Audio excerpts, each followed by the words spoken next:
या यदि कोई बच्चा होमवर्क नहीं करके आ पा रहा या कोई कारण है, कोई घर में कुछ ऐसा कोई भी कारण हो सकता है, तो उसे हमें काउंसलिंग करनी चाहिए, ना कि उसको पनिशमेंट दे। तो इस कॉर्पोरल पनिशमेंट का टोटली बैन है। तो उन केसेस को भी हम ले रहे हैं और फिर हम क्या करते हैं, सभी स्कूल में ये किया है कि उनकी पॉजिटिव पेरेंटिंग ट्रेनिंग कराई जाए। उसमें पेरेंट्स भी, टीचर्स भी, प्रिंसिपल भी, सभी को बताया जाए। ट्रांसजेंडर्स के लिए एक ये है कि कानून बनाया है 2019 में कि उनको सेल्फ एम्प्लॉयमेंट में, उनको जॉब अपॉर्चुनिटी में प्रायोरिटी दी जाए। अच्छा जी। क्योंकि एक उनके लिए हमने उनके अपलिफ्ट करना है ना, उनको अपना एक बराबरी पर लाना है। तो उसके लिए एक हमारे पास केस तरावड़ी नीलोखेड़ी का आया, करनाल डिस्ट्रिक्ट का। एक हमारे ट्रांसजेंडर हैं, वो स्कूल चला रही हैं, उसकी रिकॉग्निशन नहीं है, लेकिन उसके पास पैरामीटर्स वो कंप्लीट नहीं कर पा रही हैं। क्या बात। तो वो सरकार को हम रिकमेंड कर रहे हैं कि इनको सेल्फ एम्प्लॉयमेंट में प्रायोरिटी देने के लिए आपके जो रूल्स हैं, हरियाणा एजुकेशन एक्ट में जो रूल बने हुए हैं, उसमें कुछ एक्सेप्शंस ली जाए, सो दैट कि इनके स्कूल को भी रिकॉग्निशन मिले। सन 2007 में सीनियर सिटीजन्स एक्ट आया था, जो मेंटेनेंस ऑफ सीनियर सिटीजन और एक्ट आया 2000। तो उसमें लिखा हुआ है, एक्ट में ही लिखा हुआ है कि हर एक ज़िले में सरकार की ड्यूटी है एक ओल्ड एज होम बनाया जाए। तो इसके ऊपर फिर हमने काम किया और हमारे यहाँ पिटीशन आई है, हमने सुओ मोटो लिया था। तो उसमें हम उस इनिशिएटिव से ये हुआ कि अब हरियाणा में पायलट प्रोजेक्ट से रेवाड़ी में ओल्ड एज होम ऑपरेशनल है, काफ़ी बड़ा है। आपकी न्यूज़ मैंने पढ़ी है, पेपर में मैं गया भी था, मैंने वहाँ विजिट भी किया है। और पंचकूला में भी 2 ओल्ड एज होम बन चुके हैं और करनाल में भी बन चुका है। एफर्ट्स से मतलब एफर्ट्स तो देखो, एफर्ट्स जब सरकार ने मुझे कोई ड्यूटी असाइन की है तो हमारी ड्यूटी और ज़्यादा बन जाती है। सर, आज आप बहुत इम्पोर्टेंट पोस्ट पे हैं, मानवाधिकार। हाँ जी। मतलब बहुत बड़ी पोस्ट मानता हूँ मैं। मानव के अधिकार होते हैं, उनका हनन होता है। तो आप हमारी जनता को क्या मैसेज देना चाहोगे कि उनको इस दिशा में अपने अधिकारों की रक्षा करने के साथ साथ दूसरों के अधिकारों का हनन नहीं करना चाहिए? तो क्या कहना चाहोगे आप? नमस्कार, प्रेरणावाणी केंद्र से मैं जय भगवान सिंगला, और आज हमारे पॉडकास्ट में है हमारे साथ हरियाणा ह्यूमन राइट्स कमीशन के चेयरपर्सन जस्टिस ललित बत्रा जी। बत्रा जी, आपका बहुत बहुत स्वागत है। नमस्कार। नमस्कार बत्रा जी, आप आज जहाँ पे हैं, बहुत कम भाग्यशाली लोग होते हैं जो यहाँ तक पहुँचते हैं। इसके पीछे आपके संघर्ष की कहानी क्या रही?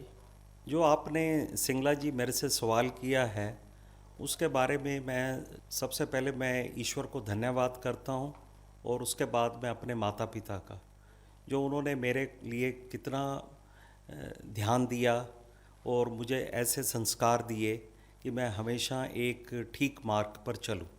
तो ये मैं एक सबसे बड़ा योगदान मानता हूँ जो मैंने अपने पिता के, माता के संस्कार देखे।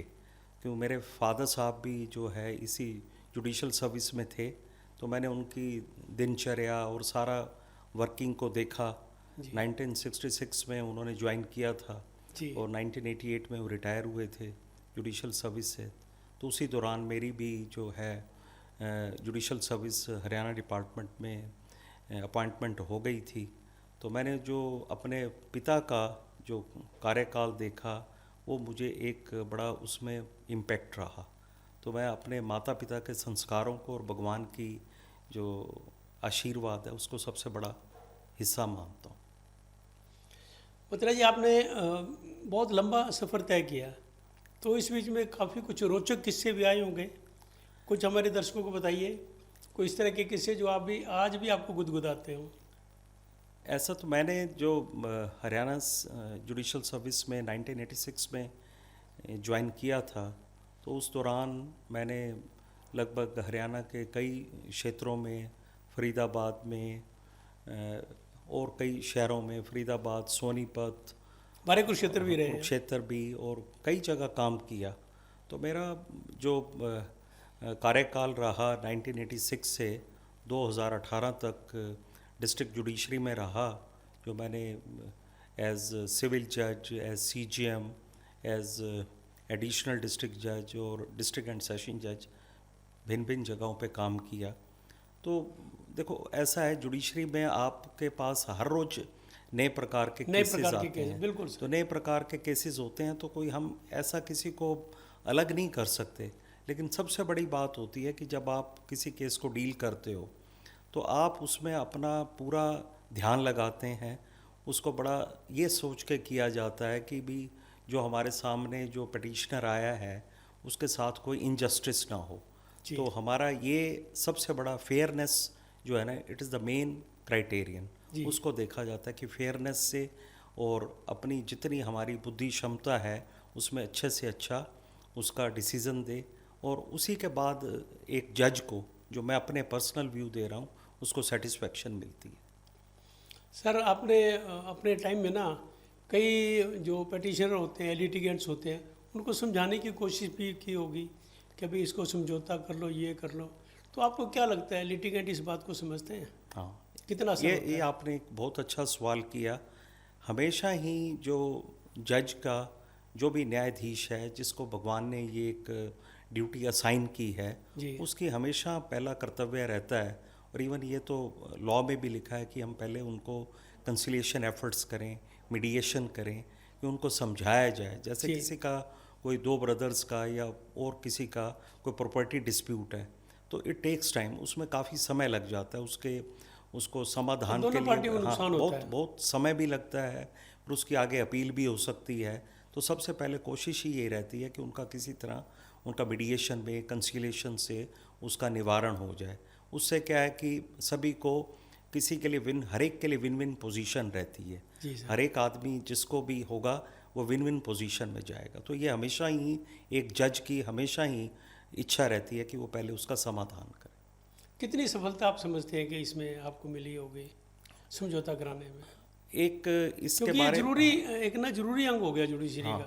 इसके केसेस बारे बढ़ते जा रहे हैं। हाँ, इसके बारे में मैं एक बात कहना चाहूँगा कि जब पंजाब हरियाणा हाई कोर्ट ने 2008 में एक बैच बनाया था जिनको मीडिएशन और कंसिलिएशन के लिए ट्रेनिंग दी गई थी, जी सर। तो उसमें से मैं पहला एक वन ऑफ द ऑफिसर्स था पंजाब और हरियाणा में जिनको ट्रेनिंग दी गई थी। जी। तो मैंने ये ट्रेनिंग ली थी और उससे मैंने मीडिएशन में लगभग, जहाँ मैं सोनीपत पोस्टेड रहा, चंडीगढ़ डिस्ट्रिक्ट कोर्ट में रहा और जहाँ जहाँ रहा, तो मैंने एज ए मीडिएटर भी काम किया।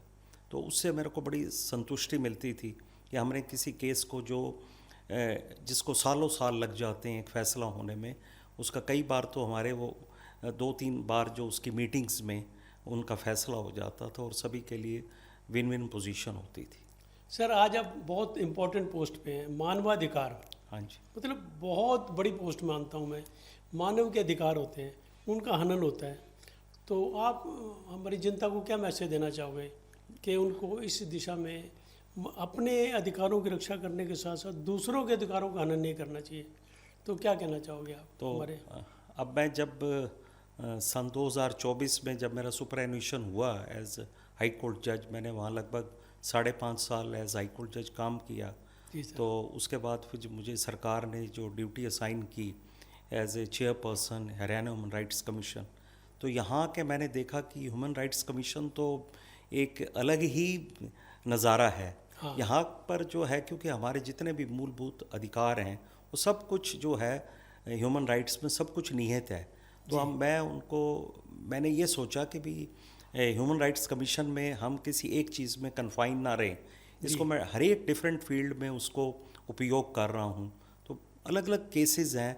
आप फॉर एग्ज़ाम्पल ये लीजिए, जैसे अभी कुछ स्कूलों के हमारे पास मैटर्स आ रहे हैं। स्कूलों का ऐसा नहीं कि वहाँ पढ़ाई अच्छी नहीं हो रही है, स्कूलों के ऐसे मैटर आए जो न्यूज़ में मैं देखता हूँ कि भी वहाँ की बिल्डिंग ठीक नहीं है, यानी वो बिल्डिंग जो है आपके- ये भी आपके पास आते हैं, ह्यूमन राइट्स में फॉलो करते हैं। ये तो आपने देखना है ना, क्योंकि देखो जो स्कूल में जा रहा है उसको राइट टू लर्निंग एनवायरनमेंट चाहिए, उसको ऐसा एनवायरनमेंट चाहिए जो सेफ़ हो। अब जब बच्चे जो हैं उनके बैठने के लिए कोई ड्यूल डेस्क नहीं है, उनको ज़मीन पे बैठना पड़ रहा है, या उनकी जो बिल्डिंग है वो डायलैपिडेटेड कंडीशन में है, अनसेफ है, कंडेम्ड है, तो ये भी right to learning environment, good learning environment की वायलेशन है। तो इसलिए हमने सरकार को रिकमेंड किया है। अभी करनाल में सरकार ने काफ़ी पैसा दिया पिछले 2 सालों में, और जितने भी ऐसे जो अनसेफ या जिनकी रिपेयर होनी चाहिए थी वो बिल्डिंग्स को ठीक किया गया। तो ऐसा ही और केसेस जो स्कूल के आते हैं कि कॉर्पोरल पनिशमेंट जो है वो कॉर्पोरल पनिशमेंट जो बच्चों को दी जाती है जो आजकल बहुत कम है, जो होनी भी नहीं चाहिए लीगली, वो जो है इट इज़ नॉट टेनेबल। तो जुवेनाइल जस्टिस एक्ट में भी वो पुनिशेबल है। तो जैसे जैसे ये हमारे भी पास ह्यूमन राइट्स में तो फॉलो करता है। वो भी एक ह्यूमन राइट है। मेरा जब मैं स्कूल में पहले ऐसा पढ़ने मैंने जा कभी रहा, सुना नहीं आपके हाँ टाइम से तो पहले। हाँ तो जितना मैं बच्चे स्कूल में पढ़ने जाते हैं तो हमारी ड्यूटी है, यदि कोई बच्चा होमवर्क नहीं करके आ पा रहा या कोई कारण है, कोई घर में कुछ ऐसा कोई भी कारण हो सकता है, तो उसे हमें काउंसलिंग करनी चाहिए, ना कि उसको पनिशमेंट दे। तो इस कॉर्पोरल पनिशमेंट का टोटली बैन है। तो उन केसेस को भी हम ले रहे हैं और फिर हम क्या करते हैं, सभी स्कूल में ये किया है कि उनकी पॉजिटिव पेरेंटिंग ट्रेनिंग कराई जाए। उसमें पेरेंट्स भी, टीचर्स भी, प्रिंसिपल भी, सभी को बताया जाए कि बच्चों को कैसा अच्छा लर्निंग एनवायरनमेंट मिले। जी जी। तो वो भी करवा रहे हैं। इसके अलावा और भी बड़े काम हैं। हम ये काम भी कर रहे हैं, जैसे ट्रांसजेंडर्स के लिए कर रहे हैं। अच्छा, ट्रांसजेंडर्स के लिए अच्छा अच्छा। एक ये है कि कानून बनाया है 2019 में कि उनको सेल्फ एम्प्लॉयमेंट में, उनको जॉब अपॉर्चुनिटी में प्रायोरिटी दी जाए। अच्छा जी। क्योंकि एक उनके लिए हमने उनके अपलिफ्ट करना है ना, उनको अपना एक बराबरी पर लाना है। तो उसके लिए एक हमारे पास केस तरावड़ी नीलोखेड़ी का आया, करनाल डिस्ट्रिक्ट का।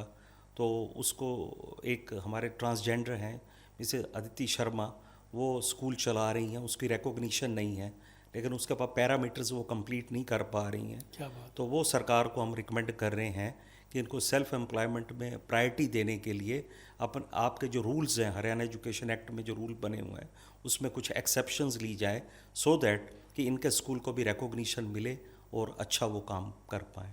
हम ऐसे पब्लिक पार्क्स हैं, उनकी सभी को देख रहे हैं कि पब्लिक पार्क्स जो हैं, अच्छा जी। क्योंकि पब्लिक हेल्थ भी एक ह्यूमन राइट्स का हिस्सा है।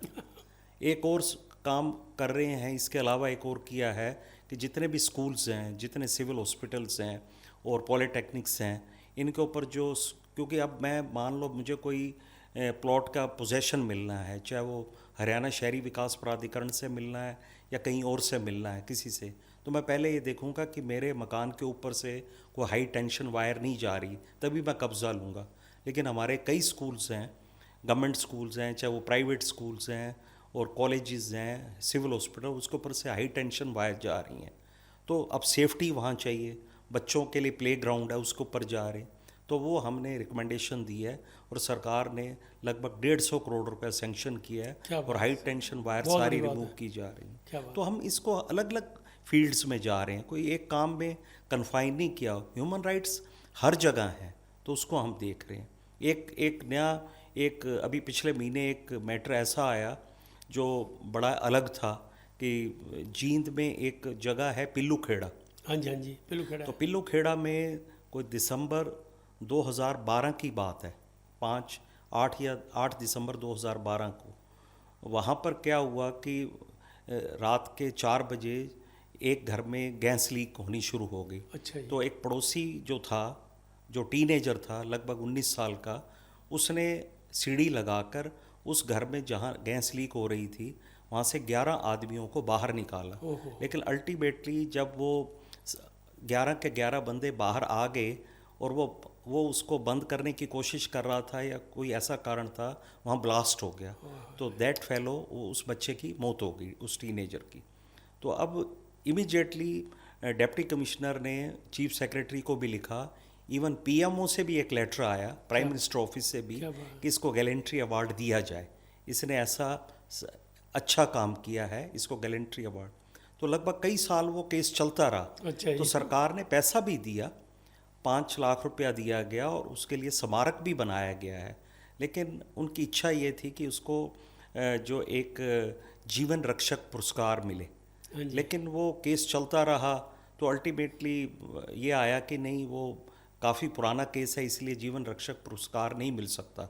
जबकि केस हर रोज़, हर महीने, हर साल वो गवर्नमेंट को भेजा जाता था। हाँ जी। तो उसमें हमने 2025 में अब एक रिकमेंडेशन गवर्नमेंट को की है कि इसका केस जो है टाइम बार नहीं है, इसको जीवन रक्षक पुरस्कार मिलना चाहिए, गैलेंट्री अवार्ड भी मिलना चाहिए। और यदि मिनिस्ट्री ऑफ होम अफेयर्स की तरफ से यदि कोई ऐसी टाइम लिमिटेशन है तो हरियाणा सरकार भी उसको गैलेंट्री अवार्ड दे सकती है। क्या बात। तो ये बात फिर मैंने अभी ऑनरेबल जो चीफ मिनिस्टर हैं हरियाणा के, उनको भी बताई ये केस के बारे में। तो बड़ा उनको बड़ा प्रोत्साहन, मैंने कहा जी ये बड़ा ऐसा केस है कमाल है जिसमें एक हमारे जो एक टीनेजर ने इतनी अच्छी काम किया है, तो उन्होंने इसको बड़ा सराहा।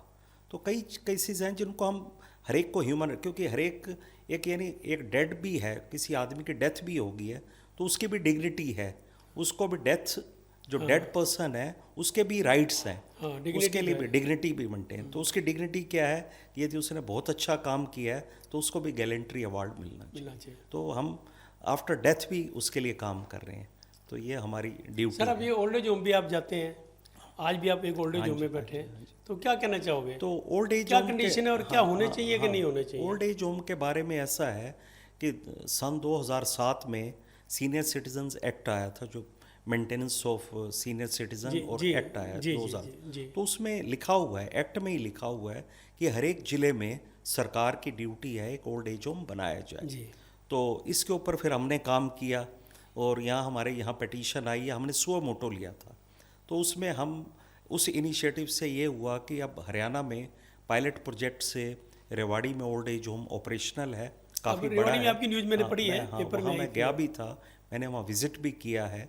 और पंचकूला में भी 2 ओल्ड एज होम बन चुके हैं और करनाल में भी बन ये चुका आपके है। एफर्ट्स से तो मतलब ये एफर्ट्स तो देखो, एफर्ट्स जब सरकार ने मुझे कोई ड्यूटी असाइन की है तो हमारी ड्यूटी और ज़्यादा बन जाती है, जी, क्योंकि हर एक का अपना अधिकार है। अब देखो जो हमारे बुज़ुर्ग हैं, जी। अब ये बहुत सारी, ऐसा नहीं है कि हमारे संस्कार बहुत अच्छे हैं, हमारा जो भारत की जो संस्कार हैं, जो हम जिस देश में हम रहते हैं, हमारे संस्कार बहुत अच्छे हैं, लेकिन एक्सेप्शंस होती हैं। हमारे यहाँ वृद्ध जो है अपने घरों में ही रहते हैं, जी, लेकिन जब हमारी आबादी जो है लगभग 140 करोड़ है, तो उसमें बहुत लोग, यदि हम उसका फ्रैक्शन ऑफ 1% या आधा बहुत होता है % सर, भी लें, 1% तो तो बहुत यानी होता हम है। उसको फ्रैक्शन में भी लें, तो फिर ऐसे कुछ वृद्ध हैं जिनको घर में रखा नहीं जा रहा, कोई भी कारण हो सकता है, कोई भी उसका, मैं उसको आगे कोई डिटेल में नहीं जा रहा। तो उनके रहने के लिए फिर ओल्ड एज होम तो चाहिए। जैसे आपका ओल्ड एज होम है, मैं यहाँ पिछले 15 साल से आ रहा हूँ, मैंने यहाँ इतना देखा कि आप सेल्फलेस सर्विस करते हो, यही एक कारण है। यदि हम ऐसे सेल्फलेस सर्विस के हों तो गवर्नमेंट को भी इसमें हेल्प करनी चाहिए, असिस्टेंस देनी चाहिए। तो वो काम भी ओल्ड एज होम का भी हम देख रहे हैं कि उसके कैसे हो कि अच्छे से अच्छा हो, उनकी हम प्रोग्रेस रिपोर्ट भी मांग रहे हैं और वो काम कर रहे हैं। सर, आप हमारे पॉडकास्ट में, आपका बहुत बहुत धन्यवाद। बहुत सचमुच बहुत अच्छा आपने, लगा। हाँ, बहुत बहुत धन्यवाद। आपने मुझे समय दिया, जो मुझे बड़ा, इसी का मैं आभार प्रकट करता हूँ। धन्यवाद। दर्शकों, ये थे हमारे जस्टिस ललित बत्रा जी, जो चेयरपर्सन है हरियाणा ह्यूमन राइट कमीशन के। बहुत बहुत धन्यवाद।